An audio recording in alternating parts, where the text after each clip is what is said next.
Tollywood star hero junior NTR పై AP BJP అధ్యక్షురాలు దగ్గుపాటి పురంధేశ్వరి ఆసక్తికర వ్యాఖ్యలు చేశారు. ఇటీవలే ఆమె మీడియా ఛానల్కు ఇంటర్వ్యూ ఇచ్చారు. జూనియర్ ఎన్టీఆర్తో మీ అనుబంధం ఎలా ఉంటుంది అని యాంకర్ అడిగిన ప్రశ్నకు ఆమె బదులిచ్చారు.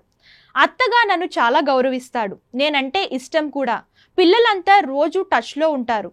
రెగ్యులర్గా కాల్స్, వీడియో కాల్స్ మాట్లాడుకుంటాం. సినిమాల పరంగా నేనేం ఎన్టీఆర్కు, కళ్యాణ్కు సలహాలు ఇవ్వను. వారి ప్రొఫెషన్లో వారు ఆల్రెడీ ప్రూవ్ చేసుకున్నారు, ఒక స్థాయికి కూడా చేరుకున్నారు. సినిమాలు బాగుంటే, నాకు నచ్చితే తప్పకుండా ఫోన్ చేసి అభినందిస్తాను అని చెప్పుకొచ్చారు. కాగా నందమూరి కుటుంబంలో కోల్డ్ వార్ నడుస్తుందన్న వార్తలు గత కొన్నాళ్లుగా సోషల్ మీడియాలో వైరల్ అవుతున్న విషయం తెలిసిందే. జూనియర్ ఎన్టీఆర్, కళ్యాణ్ రామ్ను బాలయ్య దూరం పెడుతూ వస్తున్నారనే టాక్ బయట అనేక సందర్భాల్లో వింటున్నాం.